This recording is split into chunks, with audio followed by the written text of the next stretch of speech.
विशाल international travel trade show OTM का मुंबई के Jio world convention centre BKC में यह देखिए भव्य आयोजन किया गया है। 13 से 15 सितंबर 2022 तक चलने वाले इस ट्रेड प्रदर्शनी में 20 से अधिक देशों के 500 प्रतिभागियों ने हिस्सा लिया है। इस कार्यक्रम का उद्घाटन महाराष्ट्र के पर्यटन मंत्री मंगल प्रभात लोढ़ा जी के हाथों हुआ। ओटीएम के संबंध में संजीव अग्रवाल, चेयरमैन एवं सीईओ फेयरफेस्ट मीडिया लिमिटेड ने और क्या कुछ कहा है, आइए आपको हम सुनाते हैं। वाटर बॉडीज है, आप आइए महाराष्ट्र में घूमिए और आने वाले समय में महाराष्ट्र टूरिज्म की कैपिटल बने, ऐसा रिक्वेस्ट लेके मैं यहाँ पर आया हूँ। और इस ओटीएम एग्जीबिशन से जो कि बहुत अच्छे तरीके से ऑर्गेनाइज हुई है, इससे महाराष्ट्र को अवश्य फ़ायदा होगा।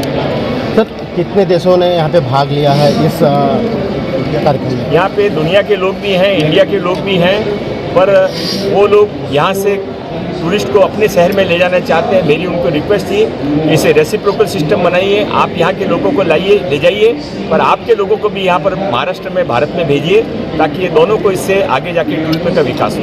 इंडिया के ट्रेवल्स को क्या संदेश देंगे ताकि आने वाले दिनों में फ़ायदा हो? We are the best, have that feeling and have that honor and self-confidence. You should call all over the world people from here, different countries and cities of the world to India. We have the best to show, we have the best to give.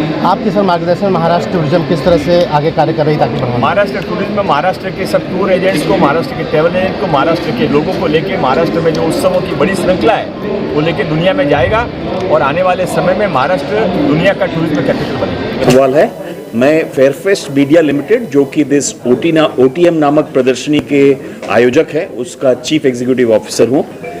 ये एक 3 दिन की प्रदर्शनी first time यहाँ जियो में एक international travel trade fair, जिसमें कि 500 से ज़्यादा विदेशों से और सारे भारतवर्ष से लोग पार्टिसिपेट कर रहे हैं।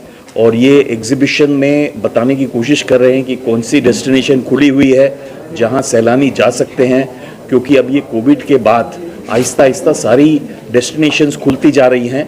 और इसमें सभी को उम्मीद है कि ये जो मार पड़ी कोविड के दो साल लगभग लॉकडाउन वगैरह के कारण इतनी जोर मार पड़ी इस पर्यटन उद्योग पे कि ये बिल्कुल घराशायी हो गया। और इसमें हम इसको फिर से एक अच्छे उसके हेल्थ की तरफ ले जाने की कोशिश कर रहे हैं। और ये प्रदर्शनी में हमारे यहाँ विश्व के बहुत से बड़े बड़े पार्टिसिपेंट्स, जैसे रशिया से एक बहुत बड़ा पार्टिसिपेशन आया है और सऊदी अरेबिया से बहुत बड़ा पार्टिसिपेशन आया है। इसके अलावा कतर और इंडोनेशिया और कोरिया और ऐसे बहुत से देशों के बड़े बड़े पवेलियन लगे हैं। और उनके वहाँ से उस पवेलियन में उनके प्राइवेट पार्टिसिपेंट्स जो होटेलियर, वो डायरेक्टली यहाँ पर लोगों को बताना चाहते हैं कि आप हमारे यहाँ आ सकते हैं, सब कुछ सेफ़ है, बिल्कुल ओपन है और हम आपकी सेवा में हाजिर हैं।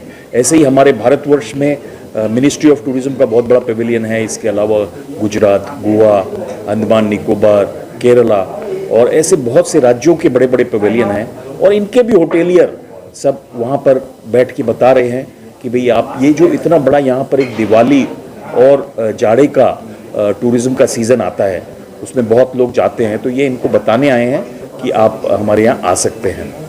पर्यटन मंत्री यहाँ के महाराष्ट्र के लोढ़ा साहब आज मॉर्निंग में आए थे और वो बहुत इम्प्रेस होके गए हैं। वो हमारे साथ कोलैबोरेट करके और कुछ भारत के बीच में पर्यटन की एक बहुत बड़ी संभावना है, क्योंकि अभी बहुत ज़्यादा लोग न भारतीय रशिया जाते थे और न रशियन भारत आते थे।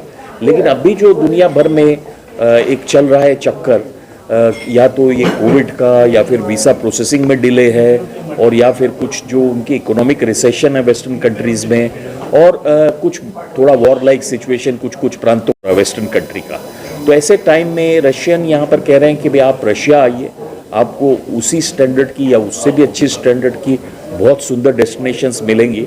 और अभी जो करीब 1 लाख भारतीय कोविड के पहले रशिया जाते थे, वो शायद 10 गुना या उससे ज़्यादा भी हो सकता है आने वाले टाइम में। वैसे ही रशियन जो इंडिया में आते थे वो काफ़ी बढ़ सकता है। अभी तक वो गोवा और कुछ प्रांतों में ही जा सकते थे, लेकिन वो अब सारे भारतवर्ष में जा सकते हैं, क्योंकि उनके लिए भी अब पश्चिमी देशों में जाने में अभी कुछ दिक्कत है, कुछ उनको रोक लगाई जा रही है तो वो इंडिया आ सकते हैं। तो इस उद्देश्य से हम दोनों पक्षों को ये बताने की कोशिश कर रहे हैं कि भारत और रशिया का एक जो पुराना जो ये दोस्ती का संबंध रहा है, ये टूरिज्म के क्षेत्र में भी एक बहुत बड़ा कीर्तिमान स्थापित कर सकता है।